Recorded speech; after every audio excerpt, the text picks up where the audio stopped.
I've dealt with lots of people who have anxiety disorders,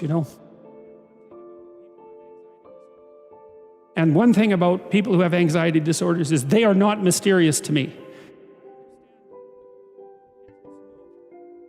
It's no problem for me to understand why people have anxiety disorders, or why they're depressed, or why they have substance use problems.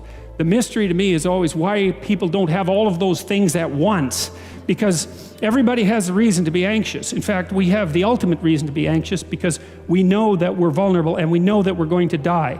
And how you cannot be anxious under those circumstances is a great mystery. It's a massive mystery. And the same thing applies with regards to depression.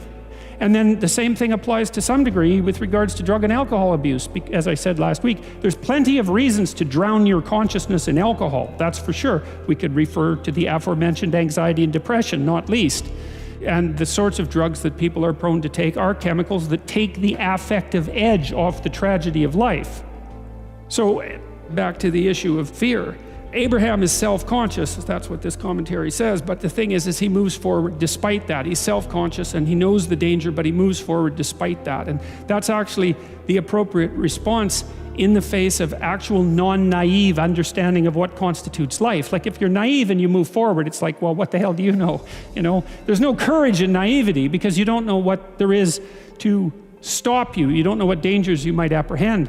But to be aware of what it is that your problem is, so to be alert existentially, let's say, or to be fully self-conscious means that you're perfectly aware of your limitations and how you might be hurt. And then to make the decision to move forward into the unknown and the land of the stranger. Anyways, I would say that's one of the secrets to a good life. And I can say that really without fear of contradiction, I would say, because the clinical literature on this is very, very, very clear. What you do with people who are afraid, and to some degree depressed, but certainly anxious, is you lay out what they're anxious about, first of all, in detail. What is it that you're afraid of? What might happen? And then you decompose it into small problems, hypothetically manageable problems, and then you have the person expose themselves to the thing that they're afraid of, and what happens isn't that they get less afraid. That isn't what the clinical literature indicates exactly. What happens instead is they get braver. And that's not the same thing, right? Because if you get less afraid, it's like, well, the world isn't as dangerous as I thought it was, silly me. If you get braver, that's not what happens. What happens is, yeah, the damn world's just as dangerous as I thought, or maybe it's even more dangerous than I thought, but it turns out that there's something in me that responds to taking that on as a voluntary challenge and grows and thrives as a consequence. And there's no doubt about this. Even the psychophysiological findings are quite clear. If you impose a stressor on two groups of people, and on one group the stressor is imposed involuntarily, and on the other group the stressor is picked up voluntarily, the people who pick up the stressor voluntarily use a whole different psychophysiological system to deal with it. They use the system that's associated with approach and challenge, and not the system that's associated with defensive aggression and withdrawal. And the system that is associated with challenge is much more associated with positive emotion and much less associated with negative emotion. It's also much less hard on you because the defensive posturing system, the prey animal system, man, when that thing kicks in, it's all systems are go for you, The pedal's pushed down to the metal and the brakes are on. You're using future resources that you could be storing for future time right now in the present to ready yourself for emergency.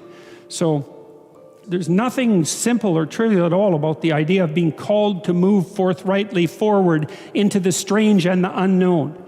And there's a real adventure that's associated with that, right? So that's an exciting thing, which is part of the reason why people travel. And then also to see yourself as the sort of creature that can do that, is willing to do that on a habitual basis, is also the right kind of tonic for, I hate this word, for your self-esteem. Because the self-esteem has nothing to do with feeling good about yourself. As I already mentioned, there isn't necessarily a reason why a priori you should just feel good about yourself. But if you can view yourself acting in a courageous and forthright manner and encountering the world and trying to improve your lot and taking risks, in a non-naive way, well, then you have something that you can comfort yourself with at night when you're wondering what the whole damn point is of your futile and miserable life. And that's necessary because it's often the case that you wake up at 4 in the morning, or at least sometimes the case that you wake up at 4 in the morning when things haven't been going that well and wonder just what the hell the point is of your futile and miserable life. You have to have something real to set against that. It can't be just rationalizations about how, you're a valuable person among others, even though that's true. That's not good enough. You need something that's more realistic to set against that. And observing courage in yourself is definitely one of the things that can help you sleep soundly at night when things are destabilized a little bit around you.